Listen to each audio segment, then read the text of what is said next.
On this episode of the Growing Father podcast, we had a great conversation with Coach Heath Henry in Lafayette, Louisiana, owner of Acadiana Jiu Jitsu, repping it out today. We had a great conversation about the impact that Jiu Jitsu can have for both kids and adults, how to pick a gym. We went through a whole lot with him. So I hope you enjoyed this episode. Let me know.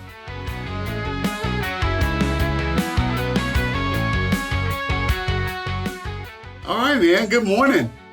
Good morning. How are you? Doing good, buddy. How's new life as a dad? She's starting to sleep all night, so that's a good thing, man. It's been quite an experience for sure, to say the least. Yeah, I didn't think that the sleep deprivation would be as big of an issue, but it's kind of like a snowballing effect. Like at the end of that first month, towards the beginning of the second month, it's like, oh man, I'm just tired all the time now. But it's starting to even out. I'm getting more sleep. This morning I'm off this morning, so I got to kind of sleep in a little bit, catch up a little bit. But How old is she now? On the 9th, she'll be 3 months. 3 months. That's awesome, man. Yeah, you had a lot of a good little bit of changes this year, right? Like within the last 12 months, you opened a new spot. Got married, had a baby. It's been like one thing after the other. I guess blessings in disguise that seem like really, really hard work. But yeah, man, we've kind of come a long way in a very short period of time. And I'm just getting to the point where like I'm kind of seeing a little plateau where I can kind of take a little breathing room and a little break. But we kind of got getting into a routine now. You know, Morgan's back at work. I'm trying to reintegrate myself back into teaching, which has been it's been kind of a challenge. Just I'm trying to catch up on other things and still be home in the evenings with the baby before she goes to bed. It's kind of rough sometimes when I get home and she's already sleeping, man. You know, I didn't see her all day. But yeah, you know, it's running a business. You had stepped back a little bit and you were just letting other people teach a bit more, and now you're trying to. I kind of took a big step back like about a month before the baby came. I handed off my classes. I wasn't teaching any classes at that point. And I was kind of having Clayton run the business essentially while I was gone for about, I think like a good month and a half. Once I started coming back just to work and everything to kind of relieve him on the like managerial stuff, I think that's when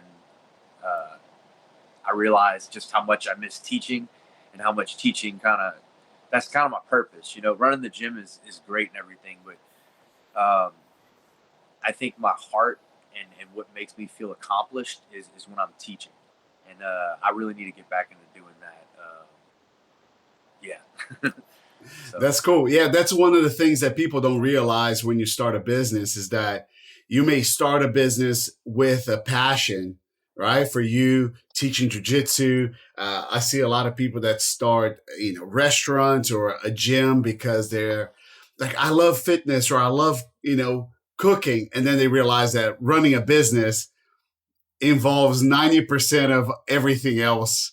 And you get to do a lot of times very little of that thing that you started the business for. Yeah, essentially every reason you wanted to start your own business, it's the opposite. It's like, man, I want to work less. I don't want to work this hard for some other person, and you're just working harder for yourself and you're working more often. And it's a trap. It's a trap, guys. Yeah. When people ask me about owning a business, I'll tell them, I got tired of working for other people from 9 to 5, and I'll work for myself 24/7 now. Mm-hmm. That's accurate. That's the reality. So man, where are you right now? Dude, I work all the time. But where are you? I'm in Gainesville. At home? Yeah, but I'm at home. Same. Yeah. So that's kind of good, It's a luxury.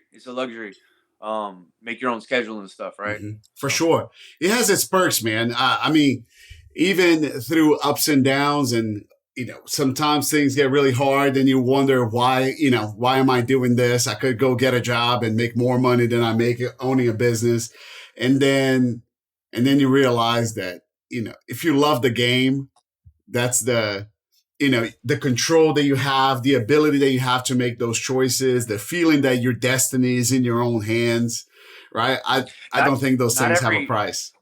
man, not every caveman was a hunter, you know? Hmm.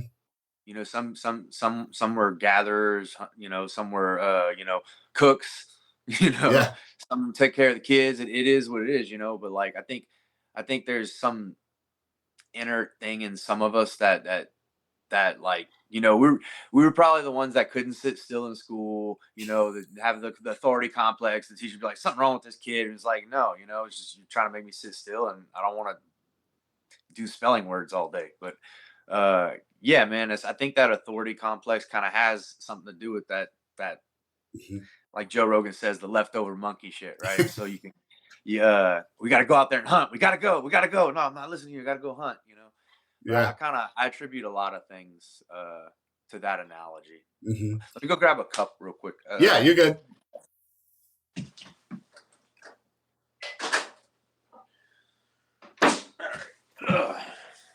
Right on. Sorry about that. No, you're good. So tell me more, man. And I don't think I've ever talked to you a whole lot about this, but how long have you been doing jujitsu? What kind of got you started? And, tell me a little bit about your journey and what jujitsu has done for you. Well, I started. I guess my jujitsu journey didn't really start with jujitsu, right? It started with wrestling. Um, when I was in high school, I found the wrestling program at Acadiana High School, Mhm. and I wrestled 3 years, fell in love with the sport, um, and then afterwards, I was kind of like feeling like I was missing something, right? Had some kind of existential crisis in my 20s, and had to find something, right? Had to find something meaningful again instead of just going to the bars like everyone else. Sorry, I got cat hair everywhere. So the the wrestling was kind of like a gateway to grappling. I kind of learned how to grapple a little bit for high school anyway. And I started coaching because I was kind of looking for something meaningful, like I said, and I kind of fell in love with coaching. I fell in love with the kids that were wrestling at the time. You know, I realized like what wrestling did for me in high school, having like a good shout out to Ray Alvarado and Brad Maha and all those guys that dealt with this little kid and with a bad attitude wrestling anyway. um they kind of showed me what a good positive male role model was unbeknownst to myself, and I just thought I'd try and emulate that for those kids. um I was going to school for like education. I wanted to be a coach. That was my main thing. And then I like started coaching and realized like the administration part and the public school systems were just the teachers got it kind of rough, man. So I realized that's not what I wanted to do. So I was like, man, they got that Tim Crater guy on the from the Ultimate Fighter that just opened up a gym in Lafayette. So I was like, man, me and my buddy, we were like, let's go check it out. So we went to Academy, right? And we're looking at like boxing gloves and stuff. And this raspy, coon ass Brobridge accent voice right behind me. Man, anything that says UFC is garbage. Like we're looking at the gloves and like the UFC branded ones, of Yeah. course, the ones we're looking at. We turn around and it's like, man, it's like you're Tim Crater. And he's like, yeah, yeah. I was like, well, me and my buddy are like, well, what are you doing here getting gloves if all this stuff's garbage? He's like, well, my wife's got a cardio kickboxing class he's doing. So he's picking up like these pink, cheap Everlast gloves or whatever. But we start kind of kicking the shit with him a little bit. And he was like, yeah, man, just, I was like, well, what do we need to come to our first class? He's like, man, just bring your Ninja Stars and football helmets and you'll be fine. I was like, kind of, breaking the ice a little bit. But Uh-huh. we showed up. I was doing MMA first, right? Not jujitsu. I didn't know what the fuck jujitsu was. So we, it's actually the location that Acadiana Jiu Jitsu is in right now. is the original Gladiators Academy where I first started training. Yeah. So our back yoga room was my first martial arts lesson. I'm about to drop some names here. Tim Crater said, "Hey, this is Dustin. Y'all about the same size. Try and kill each other." First day. So Dustin Poirier was who it was. He teep kicked me into a wall and like folded me over. Like I got teep kicked, flew into a wall. It was like some Street Fighter shit, right? So back in the day, a lot of people don't know this, but you weren't paying to learn martial arts. You were paying to be martial artists that were better than you's training dummy. And eventually you either quit or you kind of learn how to defend yourself, right? And I'm exaggerating a little bit, but like, Or until you got some newer guys there. That was my first experience with martial arts, right? I didn't do karate as a kid or anything like that. I wrestled, right? So, I think like maybe the later that practice or like the next practice, definitely within the first week. So it's Tim Crater, and this isn't Tim like now. This is Tim like competition, Skeletor, big, long, lanky frame, like looking at you with dead caveman eyes. And like when I sparred Tim, he acted like he never met me in academy or anything. It was just some dude in class, right? He's like, "Hey, it is the round with him. Take it like I'm at this point probably like 185, 6, right? Out of shape, drunk, smoke cigarettes, not the best in shape guy." So Tim looks me dead in the eyes with his hands up and says, "How hard do you want me to hit you?" So I was like, as hard as I hit you. Like, yeah, that's a good one, right? That's a good one. He said, "Right on, my name's Tim." Bam! Jab straight to the face. I've never been hit like that before. Never been hit like that in the face before. This is like a 200-pound man, like 6 foot something, straight jab to the face. Obviously, I wasn't ready for it. He even made a joke right before he did it. Like, these were the tactics you have to deal with back in the day. Not just like if they knew how to fight. It's just like, I'm gonna fucking, hey, this is our sense of humor. And people wonder why I'm intense. I'm like, I'm not that intense. This is just how I came up through this stuff. But anyway, some time passed. There were no-gi classes in the other room in the gym, which is our black room now, which was like the jiu-jitsu room back in the day. So I had to get a gi. They had no-gi classes. I did that for a while. I was just getting murdered. Like, I thought I could wrestle. I'd take people down. They just choke me out on the ground no matter what I could do. My arms got really flexible because people were always like arm barring me and stuff, my shoulders and everything. It was great for the body as long as you tap in time, but not always that. It's not always quite that easy. The ego, we didn't really work on the ego until later, right? We're just breaking egos at first. So anyway, this is before I was like in the cool kids club of the gym, right? A lot of people weren't like in the cool kids club. Those were like the fighters that fought as like often as they could. I thought I wanted to do MMA until I got it ruined for me because I was realized like how intense the training actually had to be. But like now looking back is like, if you have the skills, it's not as intense because you're just beating up unskilled people. So now there's tiers of classes, right? There's like the beginner class and then there's like the pro amateur practices. So anyway, I was like, man, Josh RT, my judo coach, he was like, man, you got to put on the gi. It's like, if you really want to get good at fighting, you got to put on the gi. And this was in MMA class. Josh was saying this, right? It's like, okay, let me go buy a gi. They had these like beginner Fuji gis. I got like an A3 and like it doesn't even fit me anymore. It's like the size of the A0. These gis used to shrink so bad. But that's kind of when it started for me. It's like I put on the gi, I think in like 2009 maybe. I started training in like 2008. But that's when stuff got a little bit more in my lane, right? It reminded me going compete in jiu-jitsu was a lot like going to a wrestling tournament, right?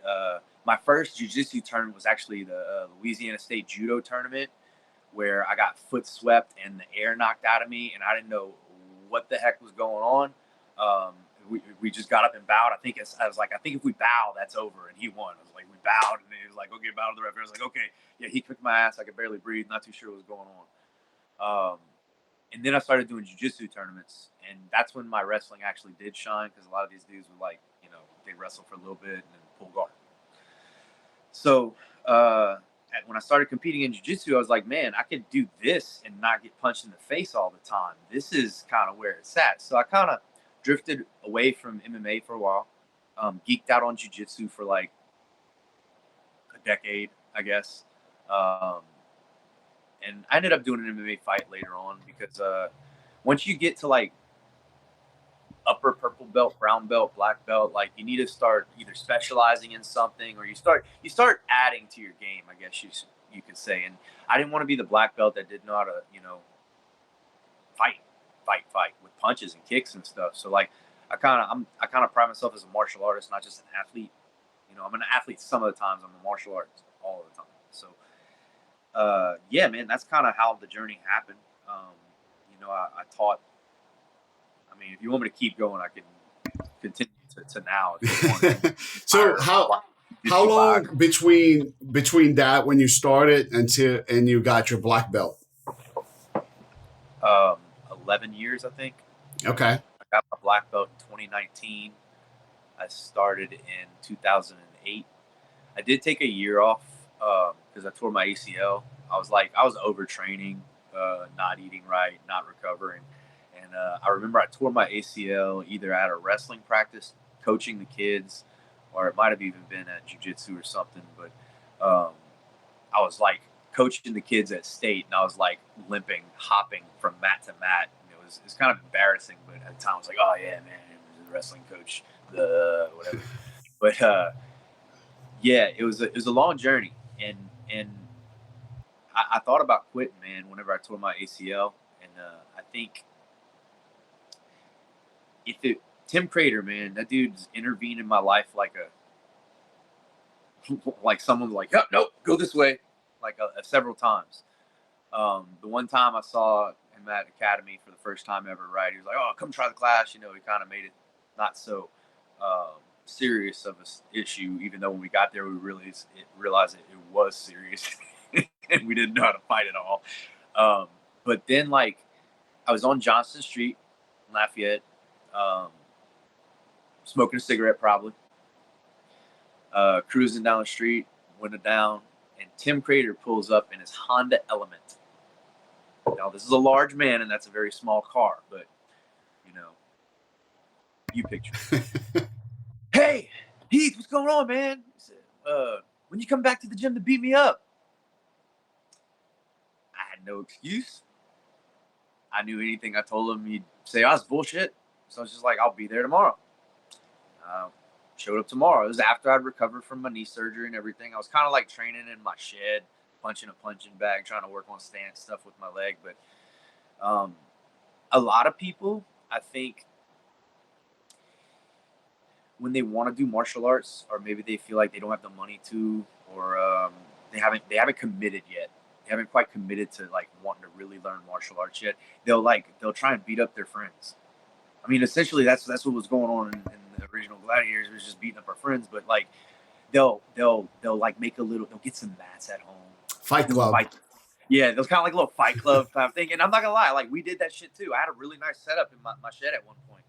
But like we'd have drinking parties, people come over, and it's like I'm fucking up my friends. It's like a few months training, like you'll fuck up your friends. Like they don't have a chance. And they realize they don't know what the fuck they're doing, and it's even worse. It's why like little MMA fighters can be bouncers at bars and shit. So I would recommend that anyone who's in this situation, go find you a reputable school, man. If you want to be good at martial arts, you can't be the biggest fish in the pond, especially if you're the one that dug the pond. Okay? This is coming from a guy that opened his own school, right? Like, you got to venture out. Last night, I did not train at my home gym. I went to Gladiators. Trained with Jared Conks and a bunch of people over there, Drake Pelgrim and all them. So you got to get outside of your pond every once in a while. If you're starting in the small pond that you built yourself with just your little friends on the weekends, you need to get into a reputable school, man. It'll change your life. There's no accountability in your shed. There's no accountability in your buddy's backyard. Um, you know, no one's going to push you to get better because you're the best one. So It's great for your that's my ego, right? advice. It's great for your Yeah. ego when you're the best guy in any kind of setting. And I feel like so many people do that in whatever arena, maybe martial arts, it may be sports, it may be you just want to hang out with people that make you feel really smart instead of, venturing out and feeling dumb from time to time or feeling bad. And I think that's quite a common occurrence that people want to be that top dog. And I heard somebody saying this a while back, that is, if you're the smartest person in the room, you're in the wrong room. Absolutely. Or the loudest. Yeah. Yeah, it's always the loudest guy, right? You don't want to be the loudest guy in the room. That's right. And so whenever you going through this teaching, and was it always opening your own place kind of in the back of your mind, like was kind of the dream for you? So at first, well, yeah, honestly, I think I was a blue belt. Me and Tim were riding to Homa to go visit Derek Bro, one of his other black belts. We were just going to do a seminar or something. And I was like, yeah, man, I'd like to open up my own school once I get a black belt. And I was a blue belt at the time. And Tim was like, why the fuck you want to wait till you're a black belt? Open a school now. And this is a guy that used to say in class, it's very disrespectful to open up a gym in the same, vicinity as your instructor and stuff like that. I was like, how the fuck am I going to do that, Tim? I would love to open up a gym, but you're the one that was saying don't open up, I think somebody might've did that to Rodrigo back in the day or something. Rodrigo Medeiros is Tim's instructor. He's a Carlson Gracie black belt. It's awesome. I told you I'd be dropping a lot of names. Sounds good. Yeah. Anyway, what were we saying? Sorry, I lost track. About opening your own gym. Yeah. So Tim was telling me, yeah, man, go ahead and do it. And dude, Tim's been nothing but like on one-on-one situations, been nothing but supportive in my endeavors, my entire career. Say what you want about him. I can always call him for advice, and he'll give me his unfiltered, honest opinion on what I should do. One of his biggest Tim isms is, give zero fucks, but just be nice. He is very nice, but he doesn't give a shit about what other people say. So, I kind of take that, into consideration sometimes, try and apply that. But, I always thought that I'd have to open a school somewhere else. So, I lived in a shed for 7 years, Felipe. I bought a mobile home when I did buy a home because I thought I would have to move somewhere to open up a school. I started teaching for Tim at some point. I think, dude, I was paying tuition. I was assisting, the assistant instructor. I was assisting more classes than I was actually attending. All right. And I was still training and coaching the wrestling team at one point. Thank God I was in my 20s. And then still trying to figure out life, man. So my social life revolved around grappling. My social life that was kind of wrapped around drinking and going to the bars. It was still kind of present, but I didn't realize how much of a hindrance it was at that time. I started teaching for Tim, and when Tim called me in his office and was like, "Hey, we'd like to give you this spot, your own class, blah blah blah blah blah," I was like, "Man, that's great," but I'm assisting all these other classes, paying tuition. It's I don't think I can do it, man. I still gotta make money. He's like, "Oh, you ain't gotta pay tuition anymore." It's you don't have to assist those classes anymore. Just teach this class. And I was like, hold up. So I went from essentially helping assist for free while paying tuition to not having to pay tuition and then getting paid to teach jiu-jitsu. So shit was hold on. Something shifted in my brain. I was like, I think I quit. I quit college. I was like, I got to figure out how to do this jiu-jitsu thing. So eventually, the UFC gym in Lafayette opened up, and I don't know if they were looking for a jiu-jitsu program. So I think someone over there approached Tim, or Tim approached them, or something. And I think he finagled some way for me to go over there, and they were going to pay me to teach jiu-jitsu. But I think they were also paying Tim an affiliation or something like that. So it was a win-win situation for everyone, right? I got to kind of start a program from scratch, which no one listened to me at that gym. No one listened to me. Oh, we can't do that. Oh, we can't do that. Oh, we can't do that. They closed a year later. I don't know if you remember that, but that was my first jiu-jitsu experience. You came to the UFC gym? Yeah. Fuck no, dude. I don't remember that at all. Are you Yeah. serious? I Was it went my class? there. So I had been working at Anytime Fitness, Okay. and things were not going well, so I decided to kind of just go on my own. And I went there, and I was going to do some personal training there. The guy said, "Hey, look, you can be a personal trainer here. Uh, Maybe eventually you can even teach some like cardio, kickboxing classes." Which I was like, I have no idea what the hell, you know. It's like as long as Not the not combinations not make many not somewhat not many sense. people do Yeah, he's when like, they as first long as start. the combinations that you tell him make somewhat sense, you know. And so I went there for, I don't know, a couple weeks. The guy's idea was like, hey, if you can get some clients here, you can train them here. And then he told me that I could also start the class. I went to probably like two or three classes. And I remember this guy took my back and, you know, he flattened me on the ground and I was laying under my arms as he choked me. That's some old school shit. And I couldn't tap. I could barely say anything. And I was just trying to release my arms enough just to tap. And that was my first experience with Yeah. jujitsu. But it was fun. Sometimes you can't cover everything. You're like, hey, if you can't tap with your hands, say something. You know? Yeah. But it was great, man. And I didn't realize until I went to Acadiana Jiu Jitsu. I was like, hey, yeah, this guy looks familiar, and that's where I knew it from. But I went there for, you know, I went to two or three classes over there. Fuck Felipe, I barely remember that, dude. I not actually I don't remember you being there at all. I apologize. Should have made more of a lasting impact on each other, I guess. You know what I remember from you from then? I was rolling with this girl. I didn't know anything, and I jumped up and I threw some kind of like haphazard like triangle, and you said, "Oh, somebody's been watching the UFC." And that's what I remember. I was like, I don't know if that's a good thing or a bad thing, you know, but good. Keep going, keep going, keep going. But yeah, and then it wasn't until a few years later that, you know, you had to open Acadiana Jiu Jitsu, and I Dude, said, that had to have been like 6 years later. Okay. Because when the UFC gym closed, Eric Scallon approached me to go coach for him when he opened Gladiators Academy of Youngsville, and I stayed there for like I think 4 or 5 years, 4.5 years, something like that. And then when I left over there, I opened my own place. That was like in the middle of COVID and everything. Mm-hmm. So yeah, if you ever want to open up a business, don't do it in the middle of COVID. A little advice. Yeah. Hopefully we won't have to deal with that in our lifetime anymore. Right. Yeah, right. But who knows?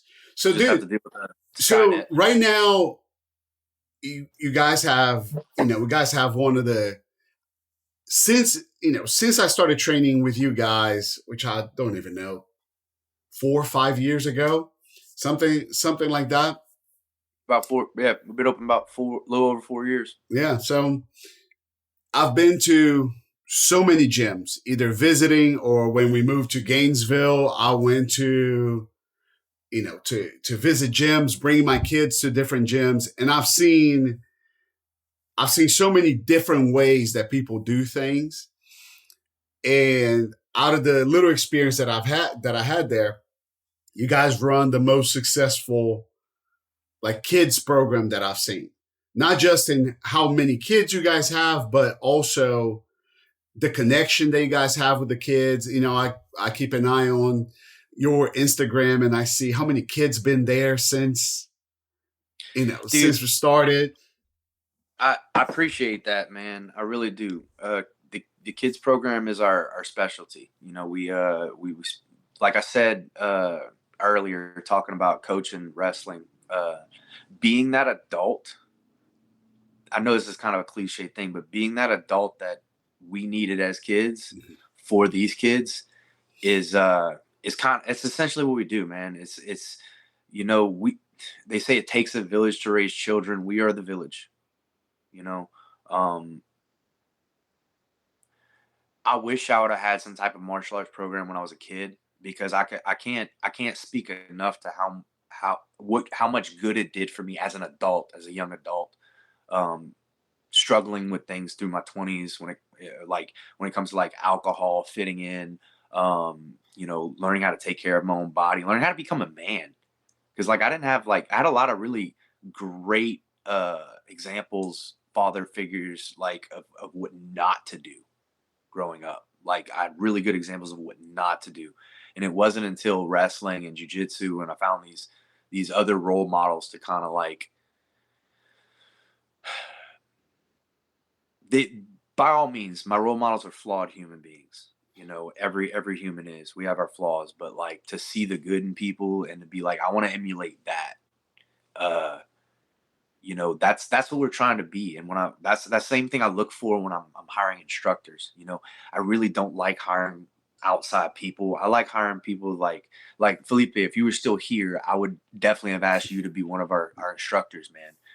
Because I know you, I know your family. I got a lot of people in the gym that the instructors we hired from within. Justin, Clayton, all these guys. Well, Clayton was like an outside hire because he helped It's start there from the beginning. but he's a rooster now. He's a rooster now. But yeah, man. The kids program, gym owners out there, I'll give you my biggest secret. Um, if you take care of your kids program and you have a very successful kids program, you can have all the cool adult amenities you want. All right. We just built a sauna. We didn't need a sauna. I wanted a sauna. We have a yoga program. We don't need a yoga program. It's kind of a money pit, to be honest with you, but I like yoga. I haven't been going. I need to go tomorrow morning, right? Uh, we have a striking program, an MMA team. We have three fucking mat rooms, dude. We got a kids chaos corner so you can let your little demons go play while class is going on, so it doesn't distract people. We got a strength and conditioning program now, Wolves Den Fitness. One of my students, again, hiring from within, Chris Jones. He's starting his own business, so Wolves Den Fitness. We're kind of working with him to get his business off the ground. I'm trying, like I said, man, we're trying to be the village. We're trying to have a community, right? But a community that's our whole motto for Acadiana Jiu Jitsu is a community where integrity meets accountability, because that's what we're kind of missing in I think in the social settings in today. Um, but yeah, man, I'm currently working on a kids character development program. We've been using it's called the Powerful Words program by Dr. Robin Silverman. It's awesome, but why shouldn't we create our own? You know, we're revamping the kids program right now to where we have like more of a intro and advanced program, or an intro and competition program. So it's not just like one big jujitsu class. All these problems we're having is good problems to have, because the kids program's growing so much. Um, but yeah, man, you just take care of the kids, make sure the kids are safe, make sure the instructors are good instructors that really care about the progress of the kids. And as long as that's going good, man, we can have adult class where we try and kill each other and have a good time. So Yeah, and I've seen, even on as I follow the gym, I see a lot of parents joining as well, and that comes, I imagine, largely from the kids being involved and the kids being well taken care of, and the parents are like, "Oh, I guess I saw that Kyla was competing the other day." This dude, is pretty cool. she just got in it and she's in it now. Like we did, she went compete. So when you go compete, you got all these questions, like, oh, what about this? And like if you wouldn't have gone compete, you wouldn't have had all these questions, and you would have got that much better. So man, she had to go against this girl who's bigger than her, who's higher ranked than her, and she got after it. I was very proud of her. But she's in it now. Her kids have been in it for like 4 years, and now she's jumping in it. Um, we got some moms that are jumping in. We got some dads that are jumping in. I honestly think like the dads are seeing their kids progress, and they're like, man, this kid's gonna be 17 eventually, and he's gonna kick my ass. So I think the Yeah. dads eventually start training so their kids don't kick their ass later. But also, man, the I think some of them see the changes in some of the adults that have been in the program, or some of the other parents that have been in the program. Like, man, I want some of that. Like, look at this chick losing all kinds of weight. It's like, man, look at this guy getting kind of got some muscles now, man. He used to have kind of a beer gut, you know. Um, it's not. It used to be jujitsu used to be like the dark place that becomes the happy place. It used to be like the guy struggling, you know, in life, so just wanted to go beat somebody up or something, or get beat up or whatever, and or you know the proverbial guy that just got a divorce and he's looking for meaning in life again. That's still that, but I mean, predominantly now it's families. It's or in our case anyway, like in our gym, it's families, man. It's people that are looking to find something healthy, to find something else to do besides stare at a fucking screen, you know. Uh yeah, man, it's I think it gets back to old school primal caveman shit, man. Rough and tumble play. Like, you know, I'm sure there's some type of psychologist that can speak better on it, but that shit, you know. Yeah, I saw the other day, and you see throwing around all the time, statistics online, but I was seeing this saying that kids that play rough tend to be healthier adults. And I see that right now with my kids on their ability to handle different things. Sometimes if they're acting it up or whatnot, I'll go and I'll rough them up a little bit. Say, hey, we're gonna deal with this a little bit different, Yeah. than just we're gonna always talk, because sometimes you have all these feelings, right? And sometimes you just need to get some stuff out. Uh, and I find that all of us doing jujitsu has allowed for that a, Mhm. a good bit. Well, you learn physical rules, physical social rules, right? So like when me and you meet, you know, I might like, you know, give you a hug and kind of push you around a little bit, check your base, you know, because we've been martial artists, I've sweated in your mouth and vice versa, right? We're a little bit closer to the normal person. Gross. You see some dudes you don't know from jujitsu, it's like, hi sir, how are you? How's the family, right? So there's this closeness that's built through rough and tumble play. I mean, think about like a kitten or a puppy that's taken away from his mother and his siblings too early. That little motherfucker bites, like, you know, but the puppies that's been around or the kittens that's been around their siblings, they bite them, they scream, they kind of learn that social, oh, that's too hard. You know, oh, that's you know, that's not getting this motherfucker off me. I need to bite him, scream harder, you know. So that navigation is very primal. But if the whole time you're in grade school is like, y'all stop playing Power Rangers, that Don't somebody touch. told me. Don't touch Yeah, each other. they No, told me that whenever I was in that. Don't play Power Rangers. Like, Power Rangers, cool. Have you watched Power Rangers? Like, they're doing kicks and shit. I want to do kicks and shit at recess, but nope, don't do that. Then recess isn't 45 minutes anymore. Now it's 30 minutes, or it might be less than that now. Now, if it's too fucking hot or there's a cloud in the sky, we can't let them go outside. You man, know, that's one so of the things that I hate. When I hear my kids reply, telling me about what they are telling in school. We had Lucas the other day, like last year. He had this kid that was pushing him in line, and he came in. You could tell that he was upset, you know, and like he's not just like, this kid pushes me. You could tell that this is bothering him. That this kid every day pushes him in line. And so I he's been went, chewing on what to do. yeah, and I went through the 3 T's with him. So Right on. day one is like, hey, tomorrow you're gonna tell this kid, hey, do not touch me, do not, don't mess with me. And the one of the things that he said to me was, Dad, we cannot talk in line because we get in trouble. So he has this kid pushing him, and he's afraid that if he tells the kid to stop, he's going to get in trouble for talking. And I I had didn't to have power. and I had to tell him, if you get in trouble for that, we'll sort that out later. Don't worry. So How old is Lucas now? he's 7. 7. Dude, that is, yeah, man. That's I'm glad it's that level. But that's how it is in school. You got a kid like harassing you day after day after day, and it's like, I don't want to get in trouble. That's right. If I defend myself, I'll get in trouble. but like that's what the schools are telling them. And I think that's where, parents like you and programs like ours come in to give the kids a different dialogue. Like, actually, no, don't wait till they fucking hit you first, because now you have a Right. concussion or a broken nose, and now you have to go back to school with that social stigma. So no, like, don't let them get in your space. Have, like you saying, the 3 T's, man, having a dialogue, giving them confidence in a plan and knowing what to do, versus like what I was given, you better go kick his ass, and if you don't, I'm gonna kick your ass, right? Like, that's throwing the kid in the deep end of the pool. Like, fuck swimming lessons, right? Right.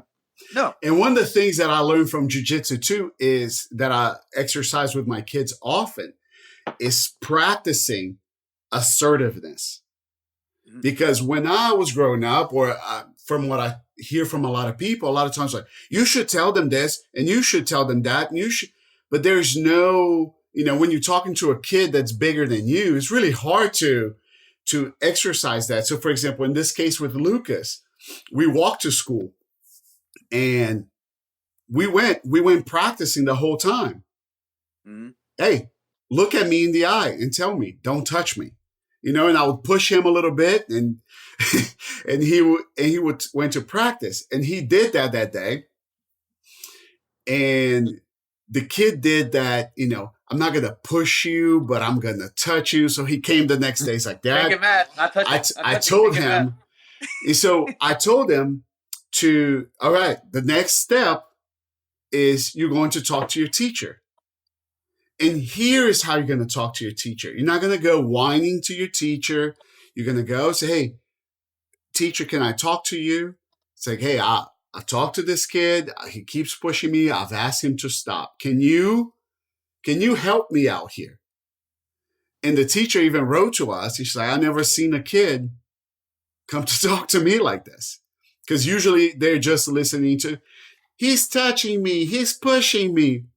Well, just so people don't know, that's the second T. Correct. The first one is talk. You got to teach them how to talk to the little asshole kid that's harassing them. Mm-hmm. The second thing is you got to teach them how to tell, right? Without tattling, without sounding like they're whining. So that's the second T. Exactly. And the teacher reached out to us, and the teacher was very complimentary. Then the teacher moved the kid in the line. She's like, yeah, we've been having trouble with this kid and whatnot. And I think everybody's happy that we didn't get, because if he came the next day and said the kid still pushed me, we're going to go to the third T, which is take them down.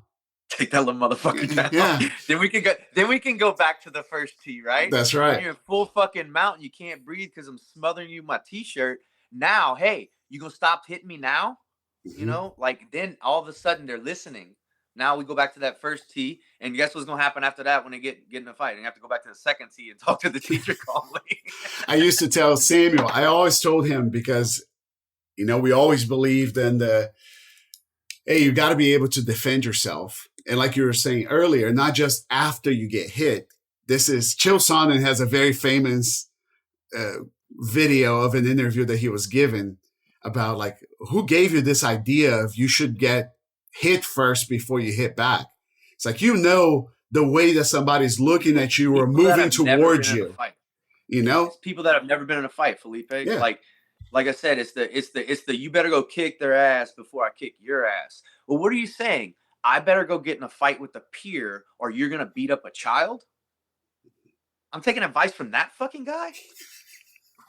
No. Exactly. And so telling him that if he gets in trouble at school for doing the right thing, we'll sort that out. It's like that. If he gets in trouble for doing the right thing, I'll go pick him up from school. We'll go get ice cream after, that he doesn't have to worry. That if he's standing up for himself or standing up for somebody else, right? You see some other kid getting beat up and you think you should get involved. Hey, man, sometimes you got to defend a smaller kid.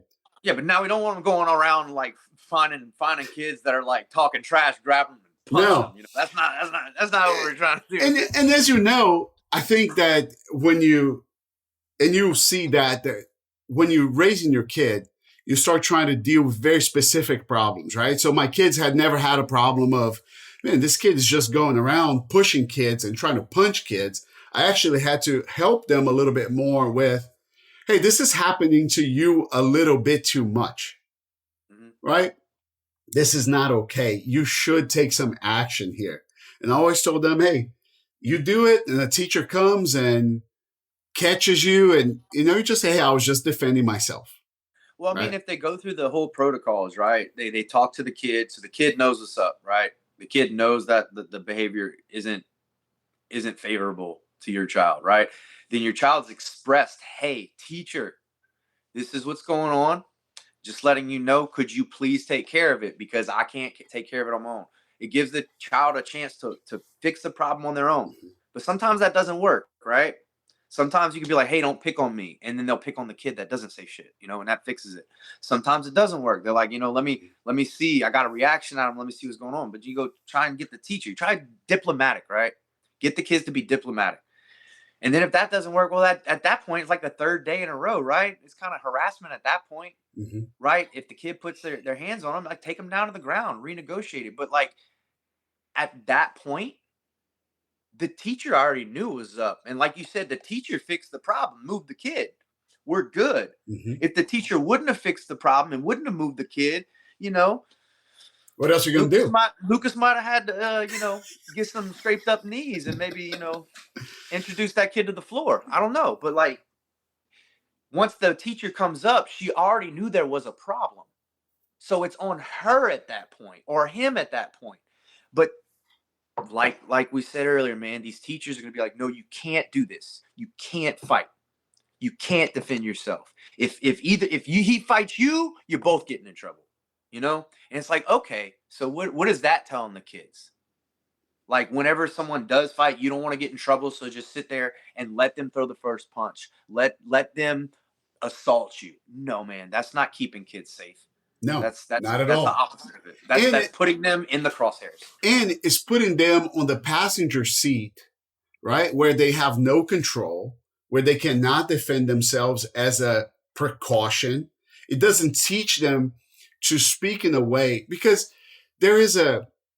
we've gotten so used now to, I can say whatever I want online, right? I can go to John Jones and comment on, his Instagram and say how much of a little bitch he is.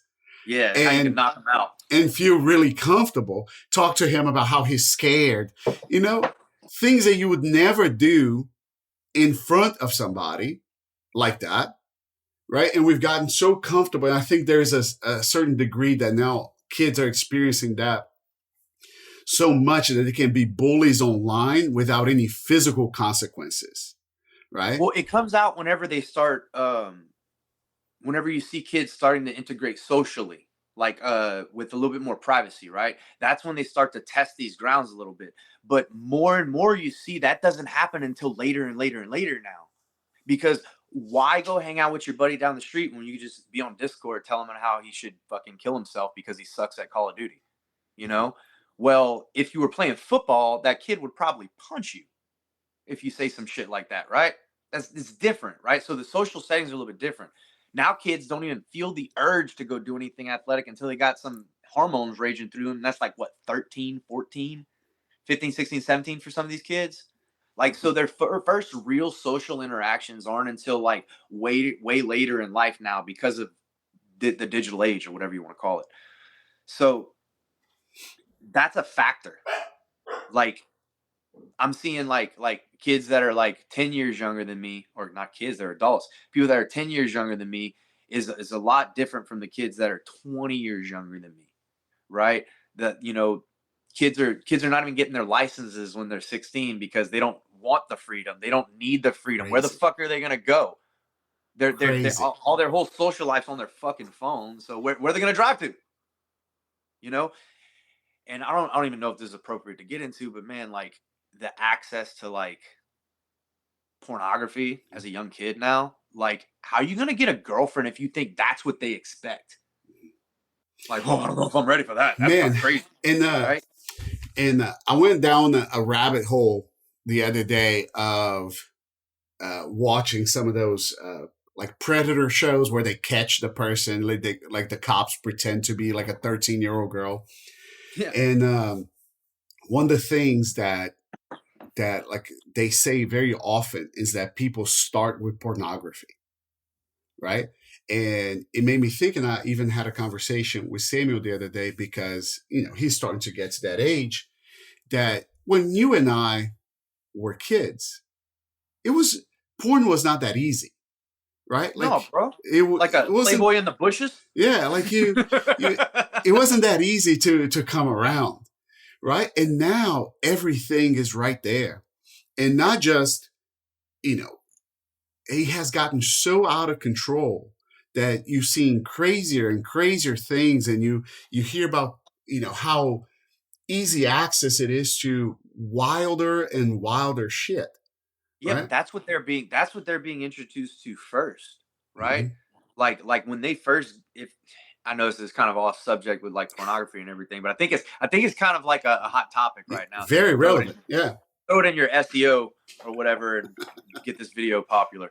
Um, no, man. So like, first off, like, why why the hell would I go embarrass myself in front of a real chick if I could just get that urge off in 5 minutes on my phone, right? Another thing is like, if that's what you're looking at and that's what you think sex is, like this gratuitous display of fetishes, like kids aren't ready for that. No. What do you want them to go like choke their first girlfriend whenever they're first losing their virginity? That might be a little traumatic, but these kids might think that's what it really is, instead of this awkward, supposed to be fun type of like Mhm. experience. Anyway, Yeah, more of a getting kind of off connection. subject, but the main thing is the sociology is changing because of the digital age. So these kids aren't getting they aren't dealing with bullies at a younger age when like punches don't hurt as bad. It's mostly the emotional thing they got to get over. They're experiencing these like the Tim Crater. How hard do you want me to punch you? They're having those experiences like a literal punch in the face when it actually happens to them socially. The first time you talk to a girl in real life, all of this, like if you're 13, it's like, oh man, there's a chance I might be able to get a girlfriend, blah blah blah blah. But when you're 20 and that's the first time that happens, bro. That's rough. Yeah. Yeah, if that's the first time you experience rejection, right? And Uh, and smells here's like one of the incel. things that I've loved about watching you, especially you teaching when you teach kids, right? Because a lot of times you get some younger kids, and the parent is there sitting on the sidelines, and they can't wait to comfort their kid. The kid's looking at the parent, and I used to love watching you going and telling the mom, like, "Mom, calm down. He is in my class right now. Let me deal with him." Right? Or even, hey, if he doesn't want to do the class, that's okay, but don't just go walk away and go take him for ice cream. Yeah. Don't be his out. Don't be the then it goes against your parenting.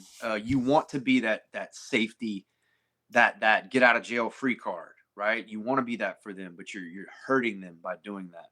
And I'm not talking about like 2-year-olds. Like, don't let the 2-year-old put their finger in the light socket. Like, no, right? But you gotta let I think it's some Jordan Peterson ism. Like, you gotta let kids do dangerous things carefully. You gotta leave them alone when they're doing that shit, right? So like, I think it was skateboarding analogy. Leave kids alone when they're skateboarding, right? But like, if a kid's like on the playground and they're on the jungle gym, the worst thing you can do is yell, "Be careful!" And you're like, "What?" Fall, break their arm, right?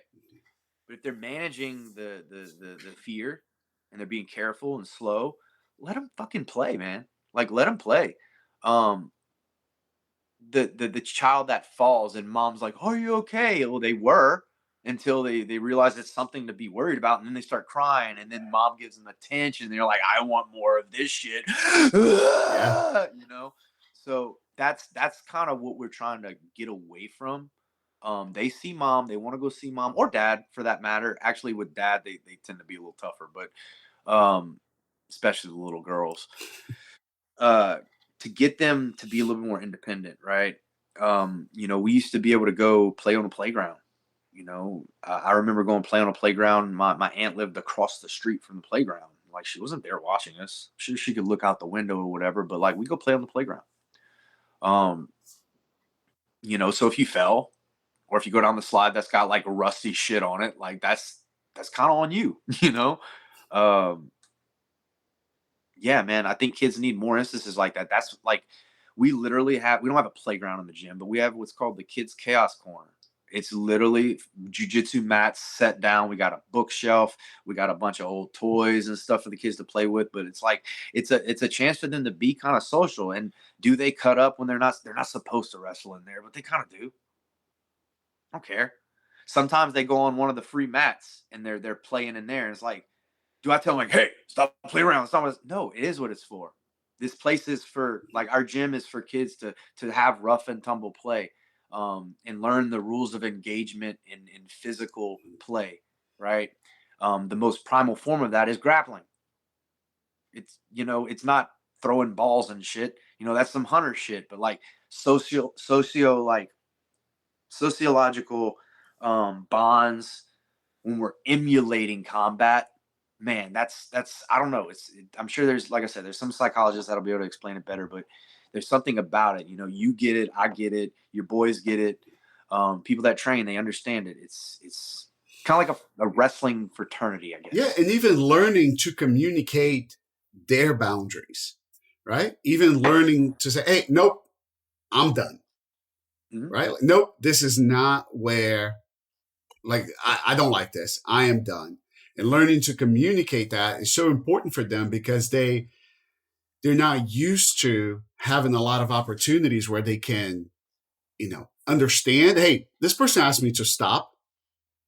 I'm not going to keep going, right? Or I'm going to tell this person to stop and they should stop. When I tell some, we hear so much of no means no, right? But a lot of times our kid tells us, please stop. And you're like, you just being too sensitive about this. And you keep going instead of understand, hey.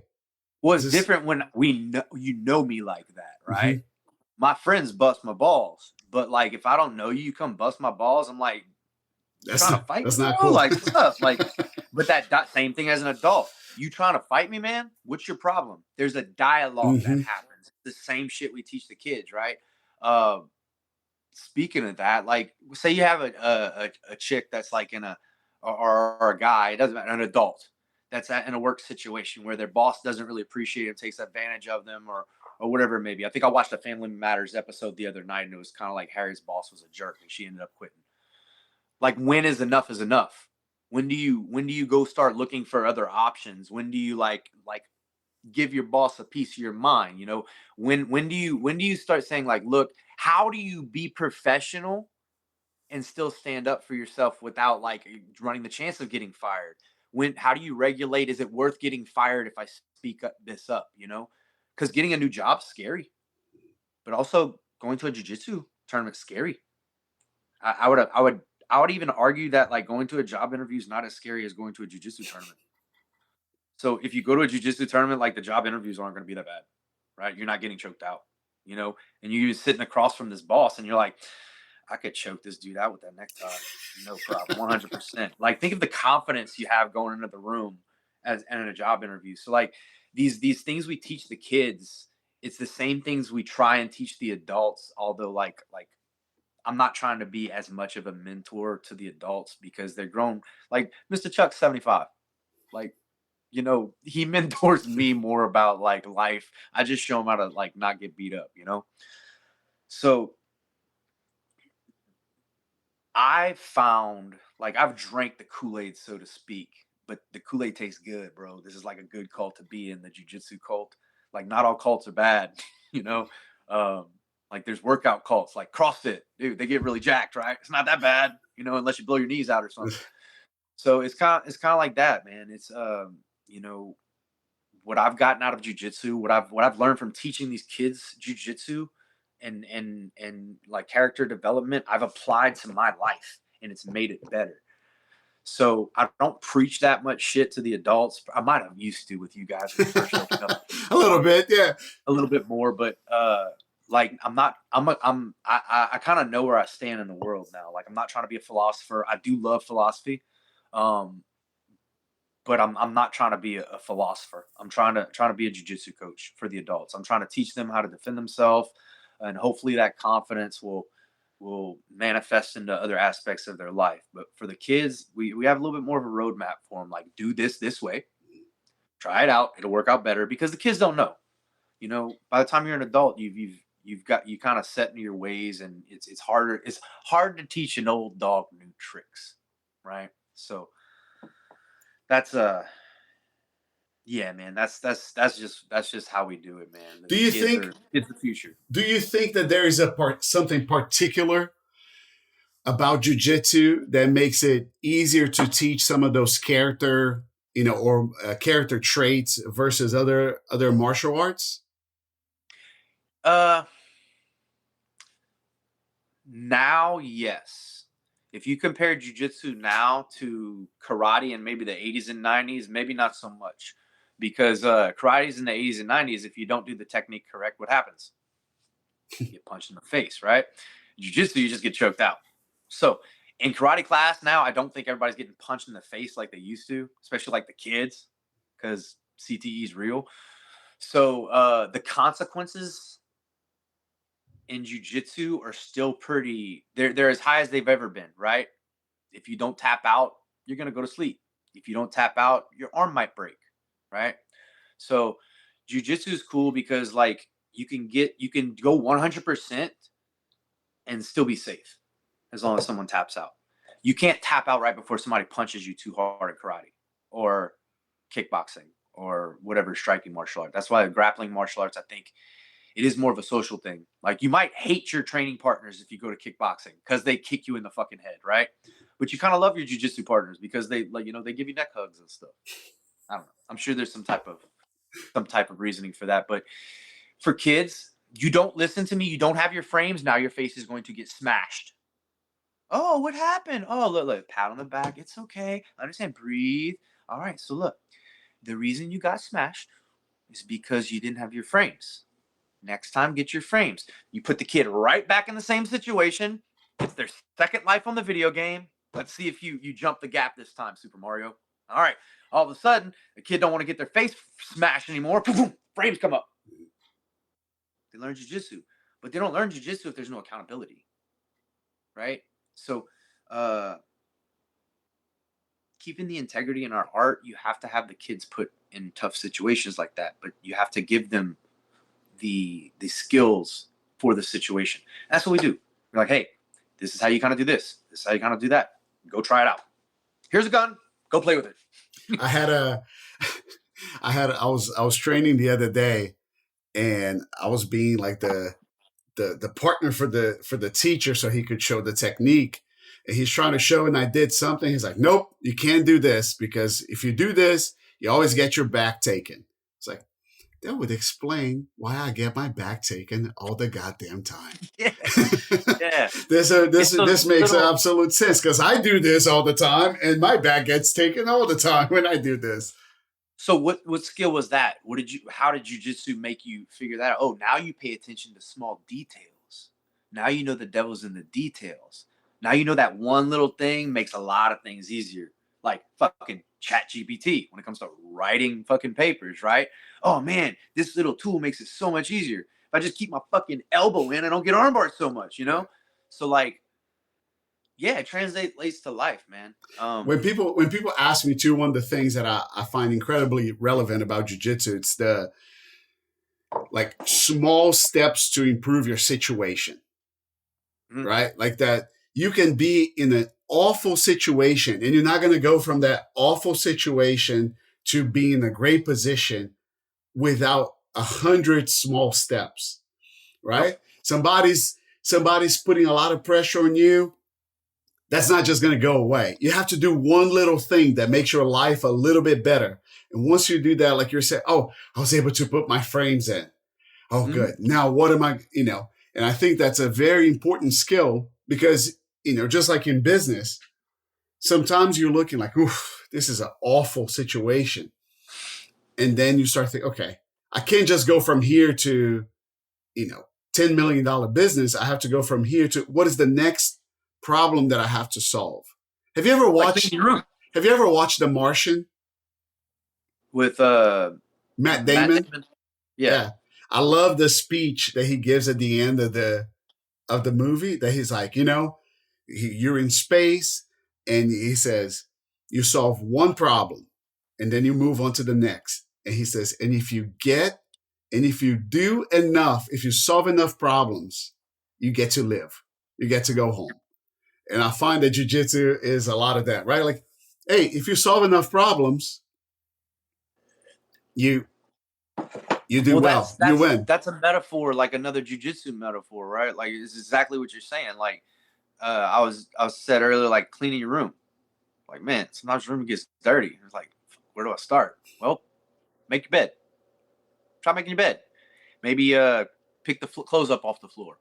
One little thing will you get that taken care of. You're like, oh man, that felt good. You get that little whatever dopamine, serotonin, whatever fucking chemical it is. You're like, oh, I like that. Like, do it again. Don't stop there. Don't get on your phone. Do it again. Go do another task. And then, like you said, after you've figured out enough problems, you get to live. That's right. You know? That's right. You get to have a good marriage. You get to have a good job or a good career or a good business or a good health, right? And I get to play the fuck out of some guitar in about an hour because it's my day off. And I've done the work. I've built the business. I trained hard last night. I'm gonna train this evening, but I was able to cut out some time in my day to live. Mm-hmm. Like you said, to live. I worked out enough problems that Tuesday morning, right. Guess what? I can hang out with my buddy and do a podcast. That's right. That's right. Do you? What is one advice that you would give to somebody? Both things. One that's considering putting their kids in jiu-jitsu, and for an adult, for a guy like us, and maybe always seem like it looks cool, but you don't know. And what are some advice that you would give to people that are on the outside considering jumping in? Okay. For parents that want to get the whole family involved, you could probably attest to that. Jiu-jitsu is very individual. So it's not y'all thing. It's their thing. I've seen this happen a couple of times. The parents start jiu-jitsu and then it becomes their thing. It's not the kid's thing anymore. And it becomes like a common thing. It used to be a part of the kid's individuality. They do jiu-jitsu and then the parent joins and the other sibling joins. And all of a sudden it's not little Johnny's cool, unique thing about himself because the whole fucking family's doing it right now, right? So make sure that if the whole family's doing jiu-jitsu, like they have their individual greatness, right? You work on your game, they work on their games. You are not their coach. Their coach is their coach. All right? If y'all are both starting jiu-jitsu at the same time, y'all are both fucking clear belts. I don't know shit. All right? You think you pay attention more than your child in class? Probably so. Probably so. They're a fucking kid, but let them be a kid. They've got like 10 belts to get before you get your first one. Right? They don't like when you get your first belt, blue belt as an adult, those kids like they're nowhere close to that. You're like, well, he's got a belt or whatever. Yeah, your kid outranks you when they get their first belt, but like that's like your first fucking stripe or some shit, It's plus like you have to realize like let's say you start jiu-jitsu at 30 and your kid's 10, right? They don't have to be as good as you until they're fucking 30. Let them be a kid, right? Everybody sucks at it at first, but like the kids might not be like looking at the YouTube videos like you're doing, right? Jiu-jitsu might be your thing. You might be that proverbial parent trying to live vicariously through their kids. And in that case, I would really suggest get your ass on the mat now, right? You know who we talking about, the Moritz, right? We had this shout out to Jason and Caden.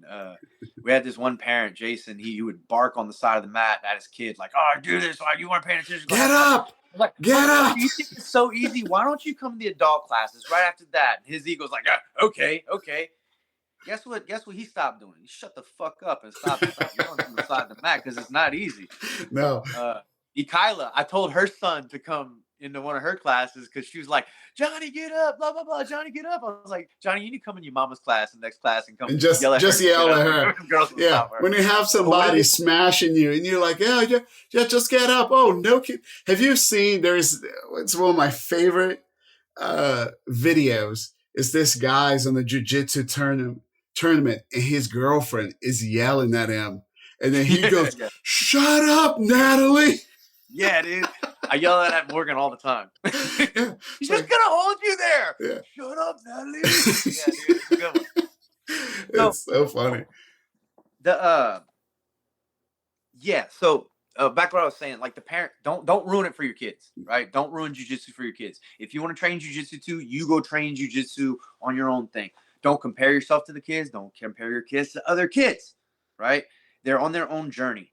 If you want your kid to be good at jujitsu, give them a year and a half, right? And tell them this is something that takes a long time to get good at. You're not going to be good at it at first. The kids that are really good at it first quit once they get a couple belts and realize athleticism doesn't matter once they actually know what they're doing, right? So, and also for parents, the what makes or break a kid is the car ride home.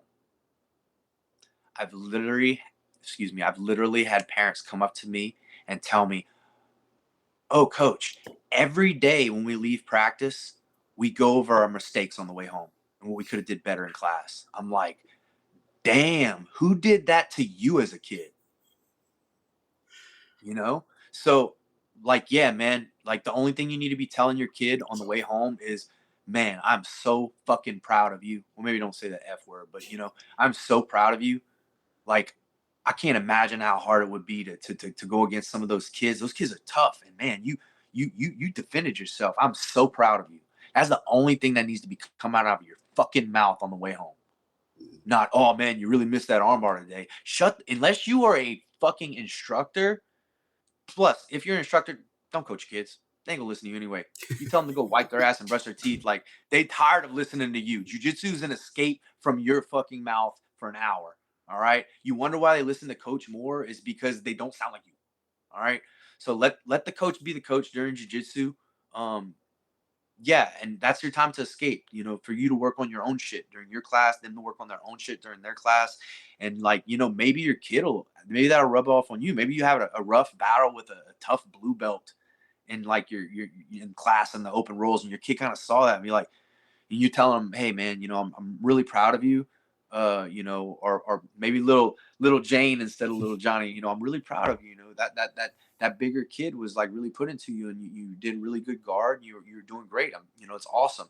Maybe they'll turn around and be like, yeah, Dad, I saw in that big purple belt was doing neon face to you. You wanted to tap, but you got out of it. I'm really proud of you. You're like, oh, We had we did a session together a little while ago, and I was going against this really tough. I think the kid's like 17 or 18 years old, and this kid was giving me the business, and at the end of it, I had tapped him out once, he had tapped me once, and we were having a rough match. And Samuel goes, "Oh, Dad, he was cooking you." It's like, dude, no respect, no respect. It's like, what are you talking about? I think so that's a good example, man. Like you're not your kid's coach, you're their training partner. mm-hmm. You're blue belt, right? You still blue belt? You're not smashing Yeah. no purples over there? No, I'm not. I'm having some white belts giving me some trouble.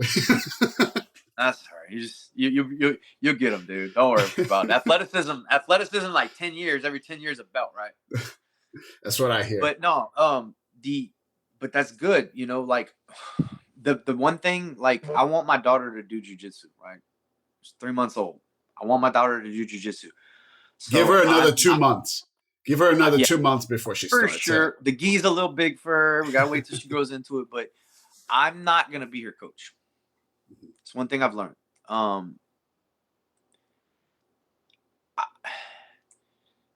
I've seen, like, my neighbor, Andy, told me this one time. His kids were, like, Boy Scouts and Eagle Scouts and stuff. And they went on, like, a lot of trips and stuff. And he's like, yeah, man, the Boy Scouts and the Scouts, like, every kid here is your kid. Except for your kid. So I was like, what does that mean? I was like, when your kid comes up to you like, Daddy, can you do this? Right? Nope. Go ask Mr. So-and-so. Go figure it out. Go ask Mr. So-and-so.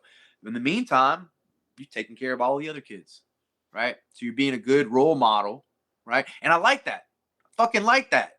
Because what happens more often than none, you got a dad coaching a kid on a team. it's not always pretty, dude. I remember I played hockey when I was younger, and I remember this one guy, Charlie Roger.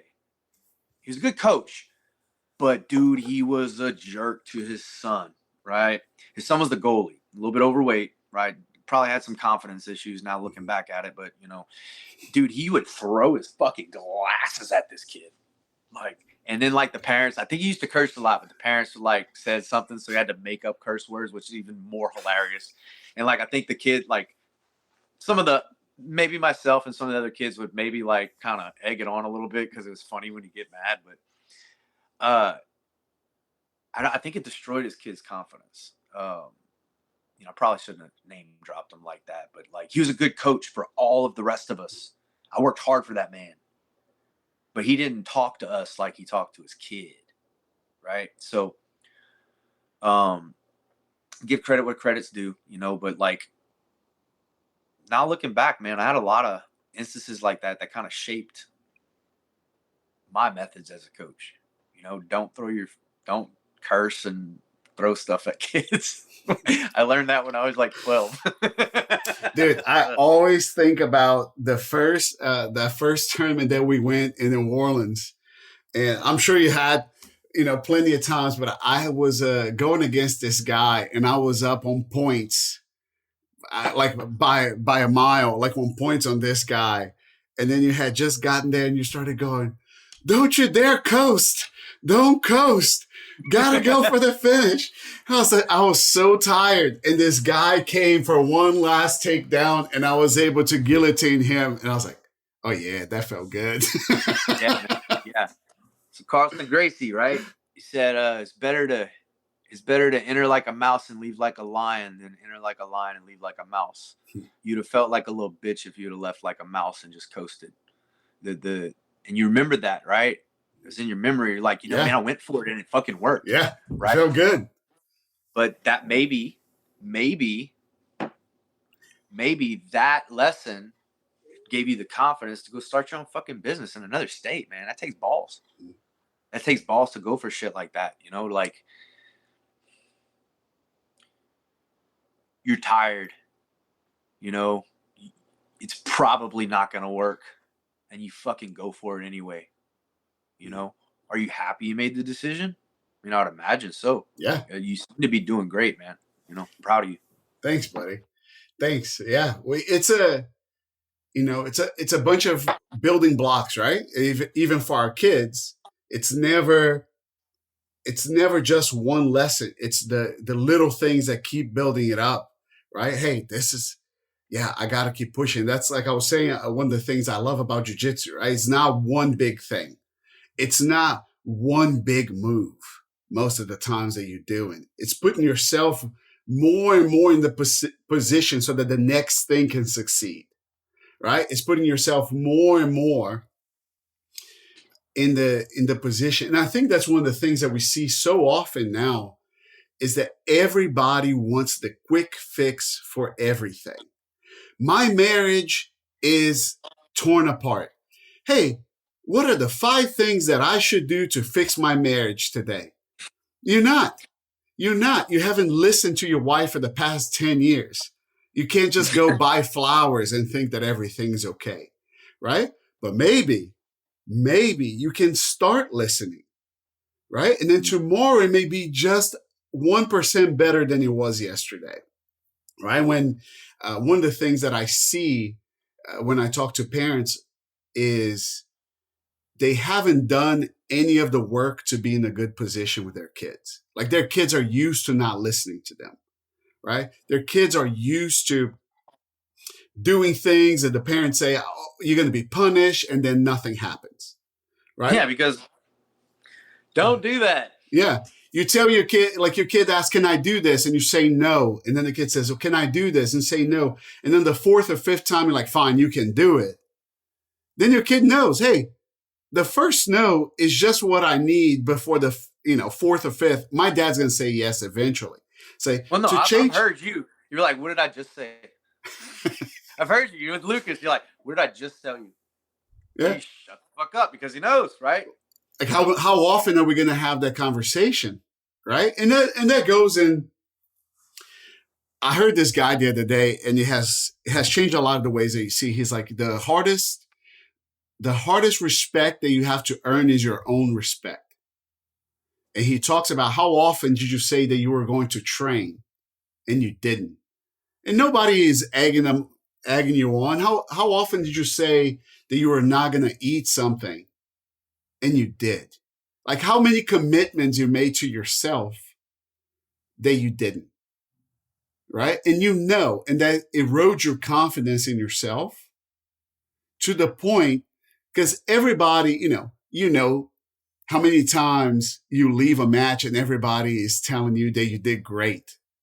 And you, in the back of your mind, you're like, yeah, I kind of quit. There's some things I could have did. Yeah, like I know that I tapped, like I wasn't too happy with how I did it.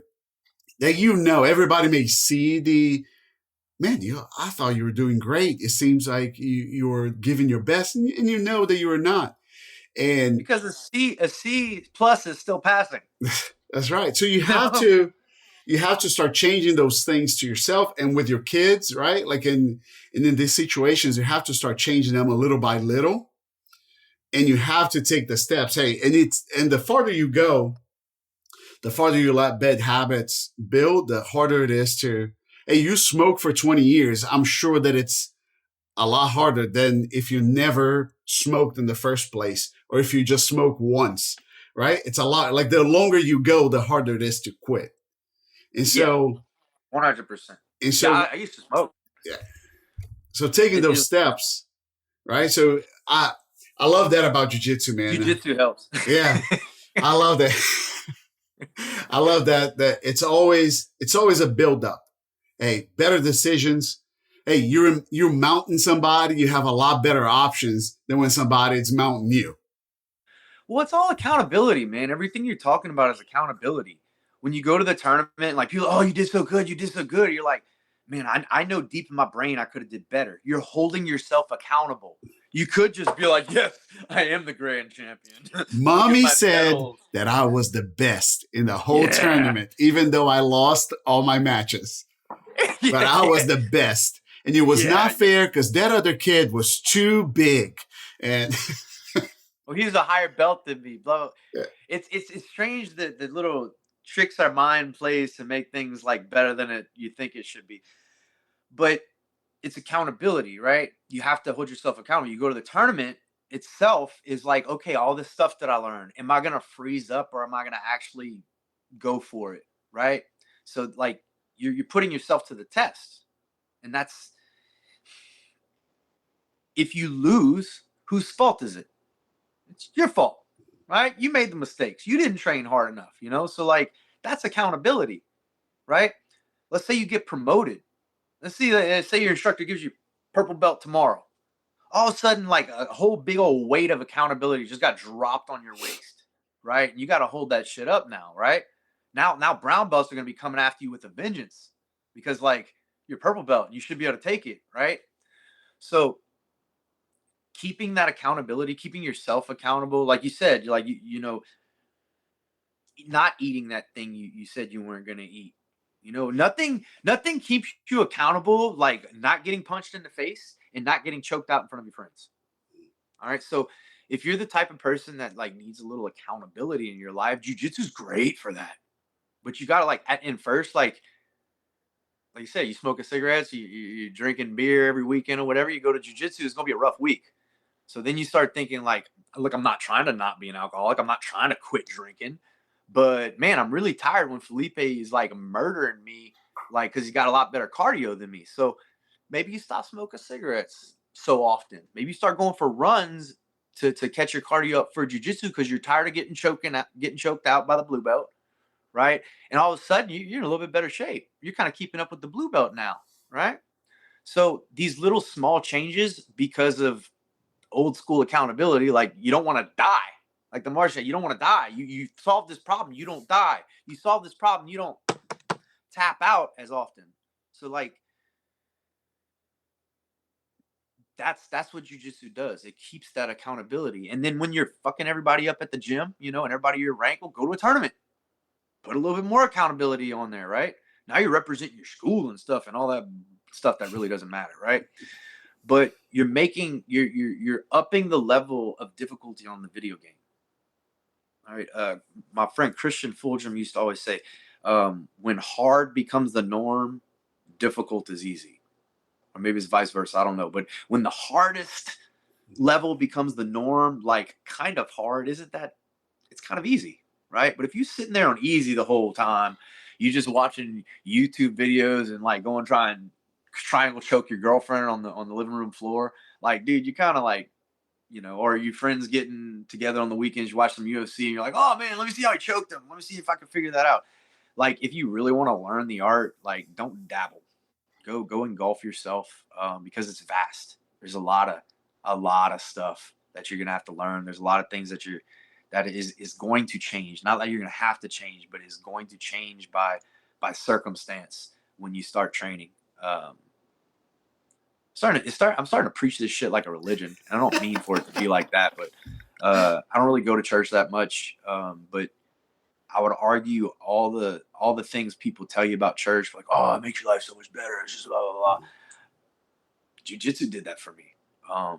So yeah, I'd recommend, like, if you're thinking about it, man, just go pull that trigger. The money you're gonna save not going to the bar every weekend and like hanging out with people that are just gonna be hanging out at the bar in the next 30 fucking years. Take that money and go invest in tuition in a good martial arts school. Yeah. And just so we can wrap up here, any tips for how people would choose a school? Yep. Let them sell you. Let them sell you on the program. Don't commit to anything the first day. All right. There's a lot of programs out there that are going to tell you, if you sign up today, you're going to save this much money. Don't worry about that. Don't give into that. If there's free trials, go try all the free trials in your area. You wanna test drive all the cars, so to speak, right? If there's like 5 jiu-jitsu gyms in your area, 5 martial arts schools in the area, different gyms are gonna fit for different people, right? Some guy that's like, just got a divorce and he's like 30 and just like, that guy might want to go work out in a warehouse with mats on the floor where there's staff running rampant because it makes him feel tough. I don't know, whatever. Some people might be wanting to get their family into something healthy. So you might want a cleaner facility, make sure they have good kids program and stuff like that. If you're an adult just trying to get into a good gym, it doesn't matter if they have a good kids program or not. You're just trying to learn how to defend yourself. So try out all the gyms. Go do all the free trials. Go do the free trials first. Do the paid trials. Try them all out. Ask to meet the owner, ask to meet the main instructor, talk to the instructors. If your kid's trying out the program, let your kid try out the program. Be honest with them. Let them know we're shopping around. We're trying a bunch of different places. They're going to try and sell you. They'll be like, look, I know you're trying out a couple different places. I know it said if you could save you $50 or whatever if you sign up today, but look, if you come back next week, blah, blah, blah, we'll work it out. They want you to sign up. Yeah. They want you to sign up. I want you to sign up. The way we do is we offer a free class. Come for free. Come try it out. Like, your first lesson is free. Old school martial arts stuff. If you like it, cool. If you don't like it, no big deal. Later. Thanks for trying us out. Let people know if you had a good time. I'm not trying to like get people stuck in a membership that they don't want to be in, right? So like we want to make sure that they like the program first. So go try all the programs around. See what you like the best. See what's the best fit. Remember, if the instructors, seem a little shady or something, it's probably because they're a little shady. If the instructors seem pretty genuine and they have love for the art, it's probably pretty genuine. And you're gonna know, man. You're gonna feel the vibe. I would recommend, if you're putting your kids in a program, you try the program also yourself. Just so you kind of understand what they're doing. Even if you just do the trial class, and I'd recommend the parents do the class first. Go do the trial class, then let your kid go try the class. That way you're not barking orders on the side of the mat. And it's not as easy just to get up, Yeah, so looking around. And honestly, Felipe, like, I don't know why you haven't started your own little gym inside of Anytime Fitness yet, dude. You'd be an amazing kids instructor, Maybe That's just my in the near future. Who knows? Who knows what the future holds? Well, you'd have my blessing for sure. Well, I appreciate that, my buddy. I'm very happy for your success and the family. Um, we're happy to come and get to participate in your wedding. We're super It's a good happy to time, be bro. My there. wife throws a good party. Yeah, we had a great time. We had a great time, and we might come again. We might travel in for Clayton's. I'm trying to figure out if I can, but It's coming up pretty soon. It's like next month, man. yeah.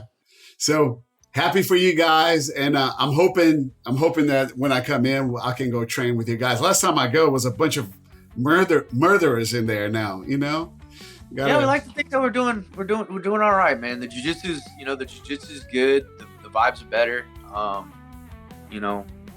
proud of you too, dude. You're doing great out there. Thanks, buddy. It's scary. It's scary, and a lot of people don't realize like the fear involved and having to get over all that stuff when you're opening up your own business. But you're doing great out there, man. Couldn't be more proud of you. Thank you, buddy. I'll talk to you later. Have a great day. Enjoy your day off. All right, brother. Same to you. Peace. All right, dude. Take care.